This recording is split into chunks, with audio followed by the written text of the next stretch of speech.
Hi, Professor Snell here. First of all, if you're wondering how I make these videos, I'm using OBS Studio. It's a free OBS Studio. It's a free app. I have a number of ways that I can make videos, including Final Cut Pro, which is an Adobe, highfalutin program. But OBS is down and dirty really quick. I would suggest getting it if you want to start just being able to uh, make screenshot videos really quickly of your whatever you want to. Okay, anyway, so let's talk about the candlestick holder a little bit. I've said in class a number of times something like, I don't really care about the volume. The reason I say that is not because I don't think it's important for engineers to be quantitatively accurate. Of course, that's very important. But let's look at this drawing that we're given here. Now, I know there's a tutorial, and we can talk about that in a second. But what we need to know is not clear here.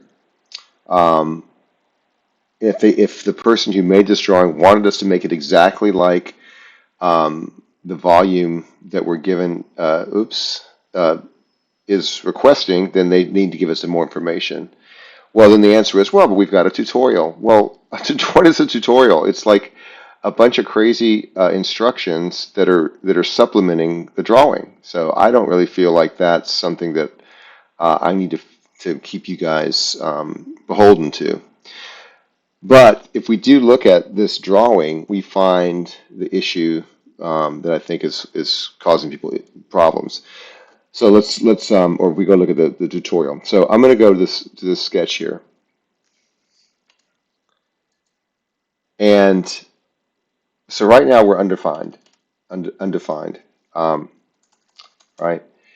Why? Well, what can I pull on? If I pull on this, I can pull down. Okay, so what? I've got every single thing that's in the drawing, at least it seems like. What's missing? If I go look at this part of the tutorial, which again, is not in the drawing, I see this relationship here, which is it's actually coincident. I'm not sure if there's a line here that we're coincident to, um, but what I see is that this arc here, this is the center of that arc. By the way, if you see these crosses, they're related to an arc usually because they're a center point.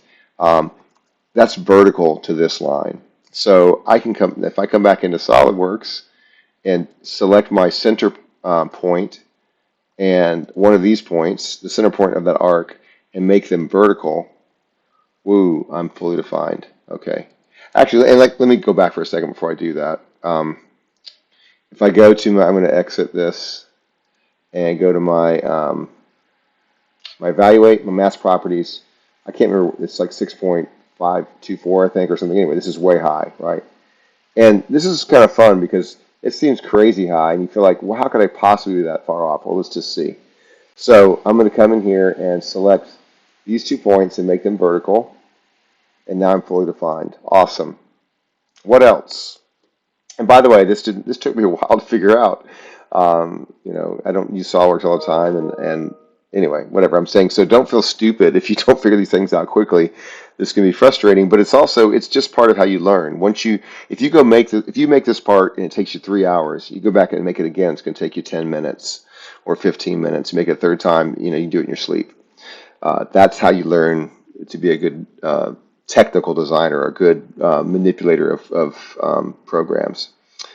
Okay, so the other thing though is that if I come here, here's another sketch that's not fully defined. So let me open it up.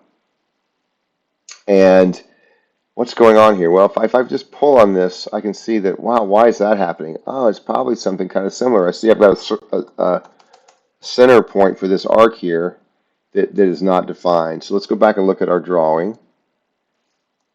Um, Actually, let's not look at our drawing. Let's just look at wherever they're showing us this. Yeah, and now you see they're showing this center point, and they're saying it's vertical with the origin. Well, that's great, but now let's go back to our drawing. Sorry, just trying to navigate to it quickly. Our drawing of the candlestick, which is right here. Oops, God. Really has no indication of that. Why didn't there should be a cross mark here if You know, how are we going to really associate this arc with anything over here if they don't tell us what it is?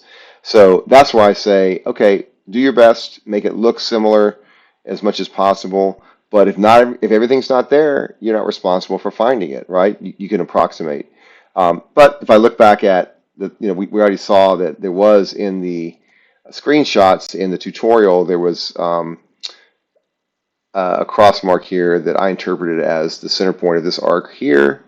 So if I come over here and take that arc and make it vertical with the origin, or in relation to the origin, I now have a fully defined sketch. So if I come back and I look at, now this one isn't, what's up with that? I should have checked that beforehand.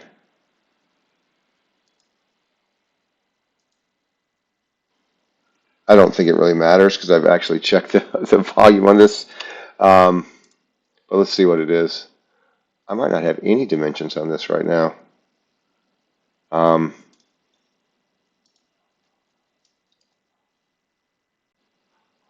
Bear with me a second.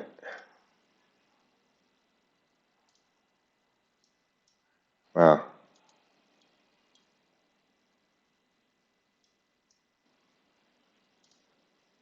Oh, it is fully defined. I have no idea. Maybe it was because we were changing the other one. Okay, anyway. Um, let's now look at our, so we've changed two things. It's just the center point for those two arcs. Let's go to our evaluate, mass properties, and you'll see that that's actually what you want, 6.5924. So it wasn't that difficult, but it also wasn't critical in my mind because that information wasn't really there in the drawing. All right. Anyway, so I hope this helps, and keep the questions coming.